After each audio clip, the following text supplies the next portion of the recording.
खुलुमबाय रायजोफोर आरो जों दिनै रायलायगोन मोनसे खोब इम्पर्टेन्ट बाथ्रा जायखौ माने जोंनि जेसेबां सुबुं हारि दं जायनि आखायाव मबाइल दं 99% सुबुं हारियानो माने बे मोनसे बाथ्राखौ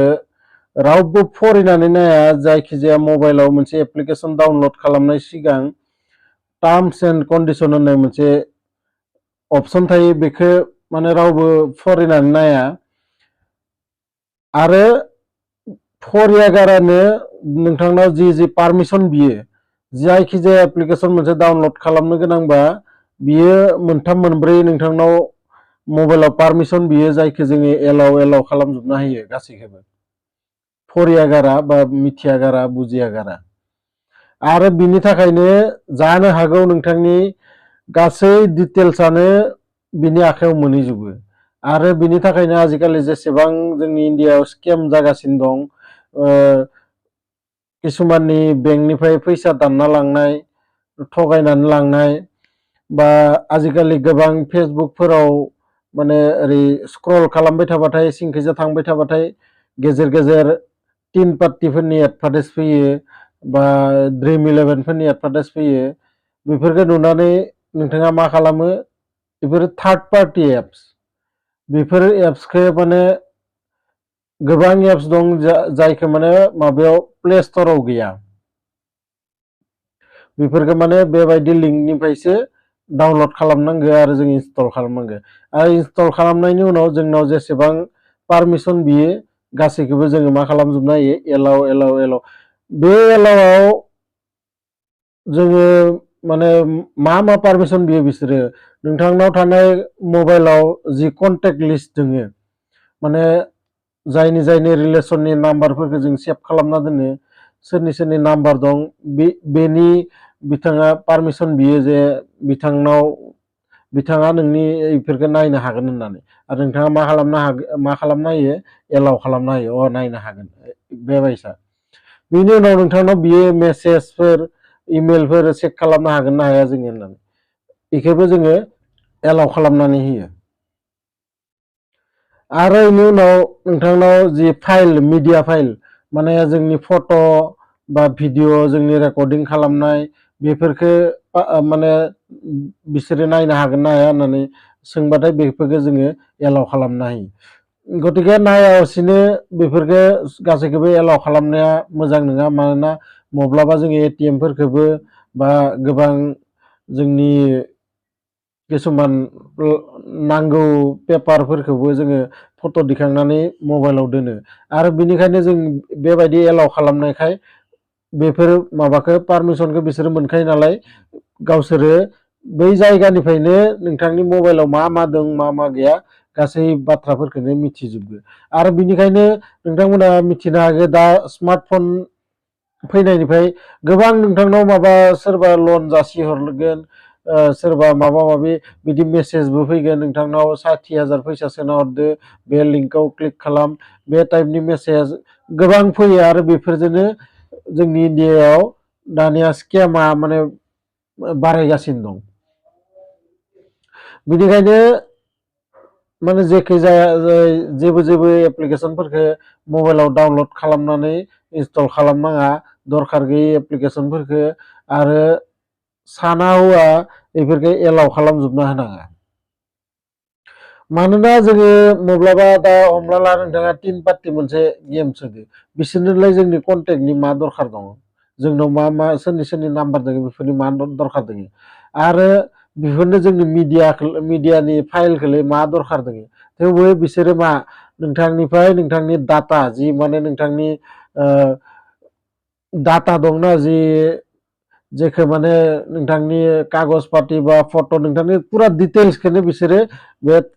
बे एप्लिकेसननि थ्रुयै दिहुनजोबो आरो बेफोरबायदि डाटा बायग्रा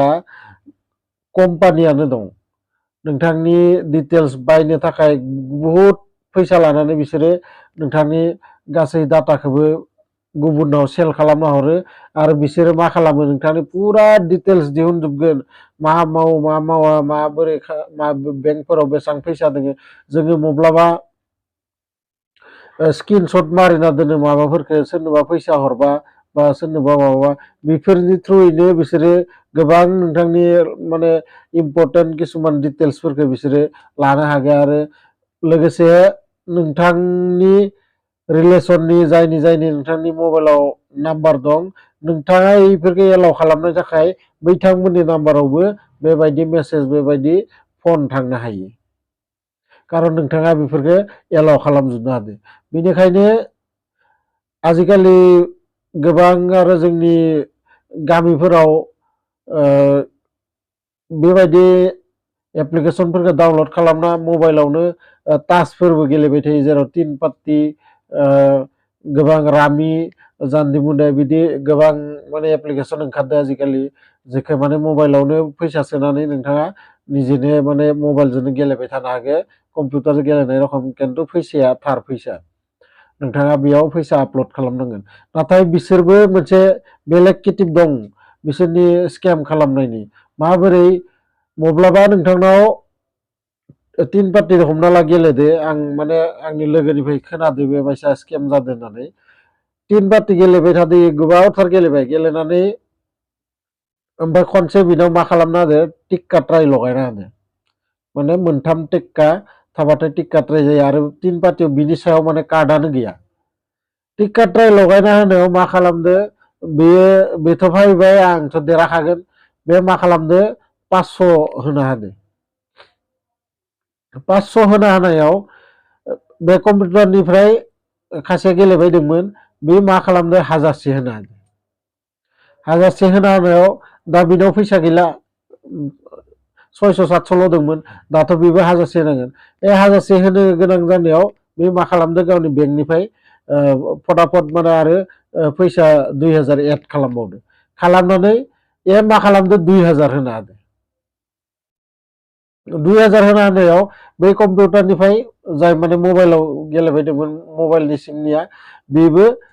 4000 होना होदो 4000 होना होनायाव बे आरो सानबाय मा आंथ' देरहाखागोनानो आंहा सिन्था गैया दा बियो मा खालामदो श'बो होनो हाला माने खासे आरो ब्लाइन्डआव दंबायदों बिनि थाखाय बे श'बो होनो हाला ओरैबायदि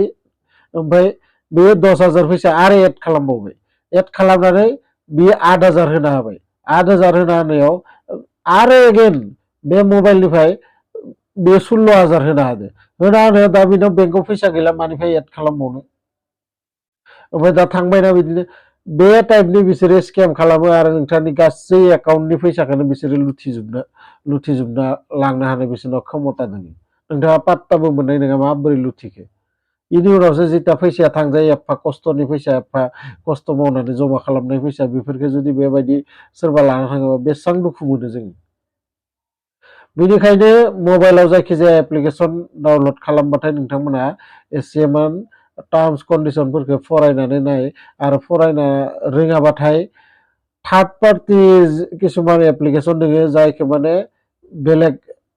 लिंकफोरनिफ्राय जेब्लाबो डाउनलड खालामनाङा आरो माबोरै बेफोरबायदि एप्लिकेसनखौ